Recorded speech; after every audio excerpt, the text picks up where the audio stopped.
হাবিব বলেন ক্বালান নবী সাল্লাল্লাহু আলাইহি ওয়াসাল্লাম, নবীজি বলেন তুমি ততক্ষণ পর্যন্ত ইমানদার হতে পারবে না, মুমিন হতে পারবে না, মুত্তাকিন হতে পারবে না, পরেজগার হতে পারবে না, আল্লাহওয়ালা হতে পারবে না, ইমানদার হতে পারবে না যতক্ষণ পর্যন্ত আল্লাহর রাসূল বলেন মি ওয়ালিদিহি ওয়া ওয়ালাদিহি ওয়ান নাসি আজমাইন, তোমার স্ত্রী, তোমার পুত্র, তোমার সন্তান, তোমার আহাল, তোমার পরিবার, তোমার পরিজন সকলের চাইতে আমি রাসূলুল্লাহকে বেশি ভালো না বাসবে, আমি রাসূলুল্লাহকে বেশি মুহাব্বত না করবে, ততক্ষণ পর্যন্ত বান্দা তুমি পূর্ণ ইমানদার হতে পারবে না।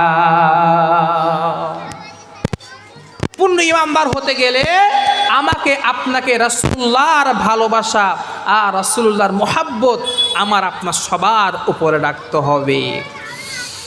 হরিণের বাচ্চাগুলো তারা তার মাকে তাদের ভাষায় বললেন, মা, যেই নবীকে বিছারের কাঠগড়ায় আমাদের দুধ খাওয়াতে আসছেন, আমি বেয়াদবের মতো আপনার কাছ থেকে দুধ খাবো, আপনাকে ছেড়ে দিব, সেই সন্তান আমি নই।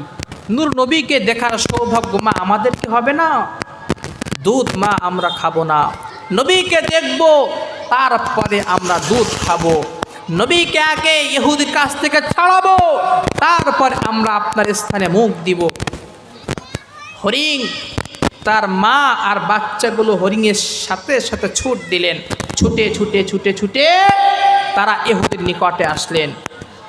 আল্লাহর হাবিব বলেন, হাদিস শরীফের মধ্যে আসছে, হরিণগুলো যখন ছুটে ছুটে বাচ্চাগুলো নিয়ে আসছে, নূরের নবী মিসকি মিসকি হাসি দিয়ে তিনি বলতেছেন, এ ইহুদি ভাই, তাকিয়ে দেখো, একটা নয়, দুইটা নয়, তিনটা হরিণ আমার জন্য তোমার কাছে ছুটে আসছে, মা আর মায়ের সাথে দুইটা বাচ্চাও ছুটে আসছে।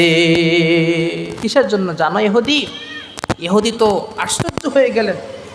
আমরা স্বীকার করি আপনারা এখানে পাখিটাকি ধরেছেন এমন কেউ আছেন নাকি? বা পাখিটাকি ধরা তো দেখেছেন, আকাশে যে পাখিগুলো ওড়ে এগুলো অত সহজে ধরা যায়? কেন ধরা যায়? উড়ন্ত পাখি, এগুলো ধরা যায় না।